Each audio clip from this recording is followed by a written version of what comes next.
You by Kotex is one of few Australian female hygiene brands pioneering sweat and fitness as the crux to its campaign and product. Libra would be the second. In 2012, Libra dominated the market share of the sanitary pad category. You by Kotex ranks third behind Carefree.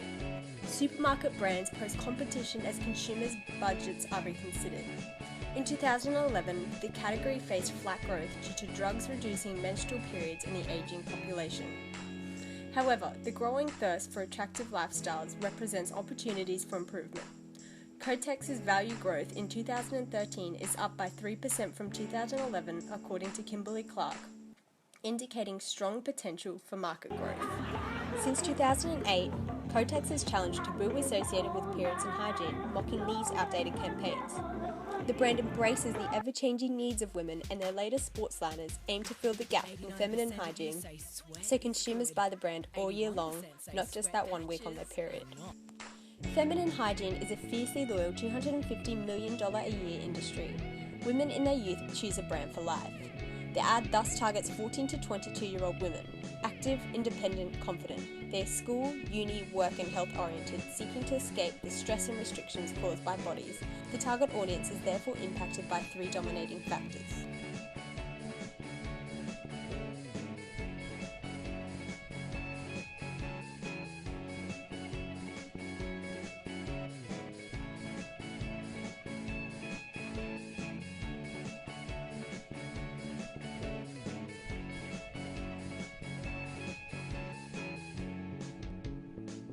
The theory of planned behaviour shows key influences on their decision making.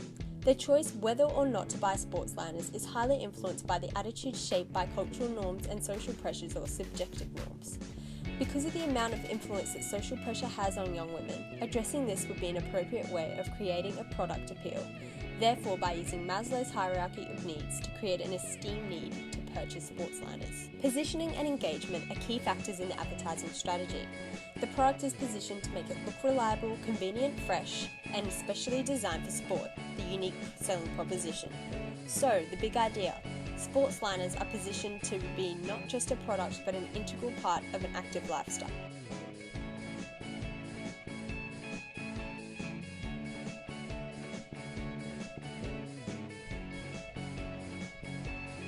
In a market where products are homogeneous, brand image is crucial. Kotex aims to align its personality with its target audience, unique, bold and feminine, establishing common ground with women. This is reflected through bright personalised packaging and the ethos. We know you, and you know what works.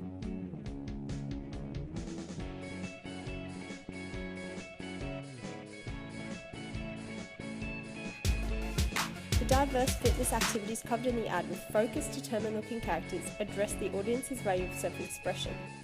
The upbeat background music complements this. In order to compete with cheap supermarket brands, the campaign needs to satisfy rational needs of functionality, absorbency and practicality. This is addressed in claiming Sport liners are specifically designed for sport, with a sweat-dry core to help wick away moisture. Free sampling is offered via their website and Facebook page to further appeal rationally, as consumers have nothing to lose and can see exactly what they'll get for their money. This becomes a strength to the creative strategy.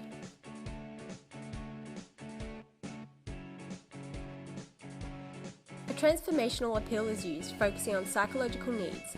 Kotex is aware that young females are highly image conscious, and this is leveraged using fear and shame to sell their product. The hyperbolic lengths reached to avoid embarrassment illustrate this fact. Inherent drama is used to capitalise this fear. They want their viewer to feel, I would rather be the girl at the end, expressing herself freely, rather than caught out and being judged like the others. This refers to the social-based feeling of acceptance and affiliation versus embarrassment. There are blurred lines between harnessing insights and exploiting them by creating products that aren't needed. Kimberly-Clark marketing manager Margaret Chion says, "We understand Australian girls worry about experiencing embarrassing sweat patches when exercising. But do they really worry? You by Kotex ultimately created a problem, making it look society-induced through statistics, and offered a solution."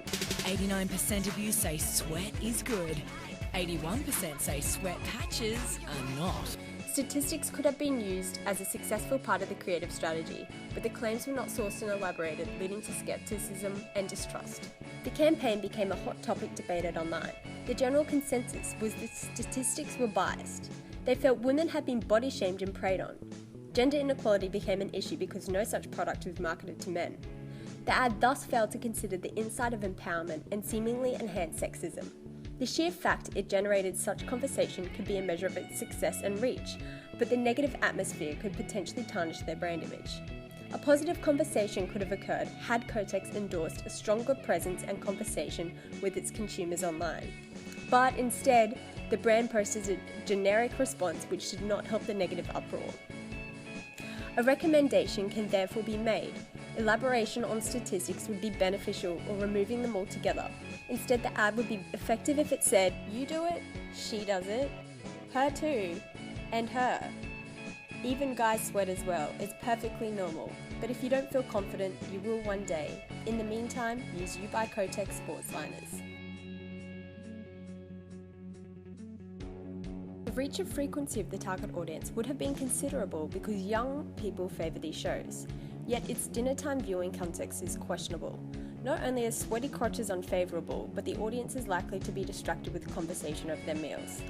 Instead, the ad should be shown during a more catered show to the target audience, such as Pretty Little Lies or Vampire Diaries, and be pushed back an hour or so it's not competing with this dinner-time context.